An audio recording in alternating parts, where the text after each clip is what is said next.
Hi everyone, it's me Darlene. This is step 1 of the Christmas Rag Quilt that I have a tutorial for. I am doing something different this time. I am uploading the entire series at once, and I suggest that you watch the whole series first because it will help you to decide how you want to do it, how you want to make your blocks and the colors and all that stuff. Everybody has different ways that they like to do these kinds of quilts, so if you watch the whole series through, then you'll say, oh yeah, maybe I'll do it this way or that way, and then come back and start at step 1 and then do it step by step. I'm doing the steps short and sweet, so that way if you get stuck on one, you know exactly where to go back to find it. So this step, we're going to be just talking about cutting your blocks. If you want to make this quilt the same way as the one that I have made, you're going to need 12 by 12 square blocks. That's the size I chose. You know, the bigger the block, obviously, the faster it goes. For the back of the quilt, especially if you're new at this, I suggest you use one fabric for the entire back. You're still going to have to cut squares because this is a quilt as you go quilt, so you'll need squares, but if you make the backing all the same color, it's going to be much easier for you to figure out your pattern. The front of the quilt will be different colors. And we're going to talk about that in a bit. So you are going to need 20 12-inch squares out of one fabric. It can be any print that you want, 100% cotton. If your cotton is 45 inches wide, most is, you will need 2 1/3 yards. For the top blocks, you have a choice. I say that if you're a beginner and you are not experienced with like piecing things and making it look right without having similar blocks touching, it can be a little bit of a puzzle once you start adding more colors.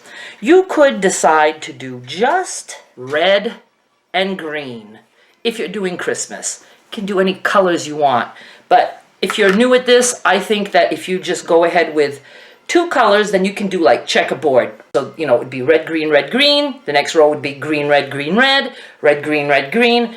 You get 9 12-inch blocks out of 1 yard of fabric. So you just figure out how you want to do it, how many prints you want.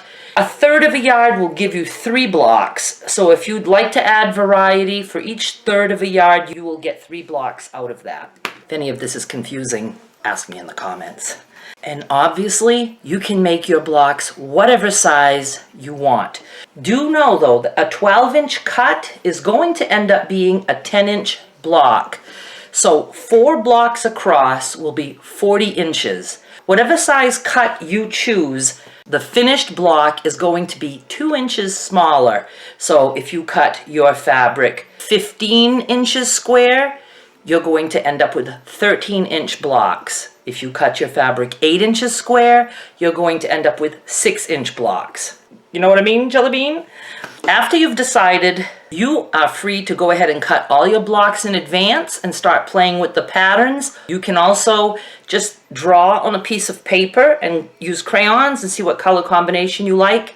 I am sure there are probably a gazillion ways you can do this online with maybe some free quilt design software. I haven't really looked for that yet, but I will be, and I will let you know if I find anything that I like. Another thing you can do is if you have swatches of fabric, you know, you can just use little tiny squares and set up your design that way.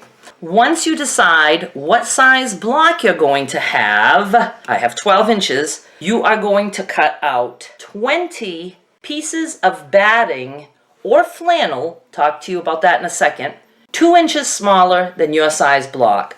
The reason I mentioned batting or flannel, if you are a beginner, I suggest you start with flannel. It's going to make the project even that much easier. Batting, once it's sandwiched between the 2 cuts of fabric, you know, it can be a little daunting to be sewing over something puffy like that. I prefer it because it does make the quilt, you know, that much puffier. But you can absolutely use flannel, and then that will be very easy for you to sew. It won't be as puffy of a quilt, but it still makes a very nice quilt. As for cutting your squares, most people use, let me show you here. I don't have a rotary cutter right here, but I'll show you. You know, most people just put their fabric on a cutting board and they use a rotary cutter that has like a ruler. If you're a quilter, you obviously know what I'm talking about. I don't even do that. What I do is I put my fabric on my mat. You know, I'll just put it like on the 12-inch line, and I just cut along the edge like this, using the edge of my cutting board as my guide. But I'm going to show you something else you can do, because if you're not a quilter, you probably don't have any tools, and don't worry, you don't need them. Let's pretend that this is a 12 by 12 piece of cereal box. Just cut out a square as nice as you can of whatever size fabric you want. Put it on the wrong side of the fabric, and you can even take a Sharpie, because we're not going to be seeing that, and just draw around. And you can do that for all your pieces, and you can go sit in front of the TV and start cutting. But what you're going to do is you're going to cut on the inside of the line, just on the inside, so that when you're done cutting, just on the inside, you're going to cut away all that line, and it won't show on your block. Like that. Nothing can be easier. Do not worry about perfection. This is a rag quilt. All these edges are going to be frayed anyway, so you don't need anything to be perfect. I really can't think of too much more that I need to say about the actual fabric and the cutting of the fabric. If you have questions, please ask me in the comments. And if you want help with figuring out how much fabric you have to have, you tell me what size squares you're going to be cutting, and I will help you with that. And again, if you want it plain and simple, just go with 2 colors and have a checkerboard. Step 2 is ready for you. If you're ready to move on, I do suggest, like I said before, that you watch the entire series first and then come back and do step by step. I did want to mention, if you want to wash your fabric before the project, and you don't have to, you may want to buy a little bit extra, you know, like an extra 1/4 of a yard for each yard that you buy to allow for shrinking. And for the flannel too, you might want to wash that.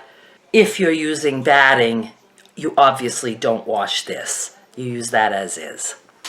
Thanks so much for watching. Bye!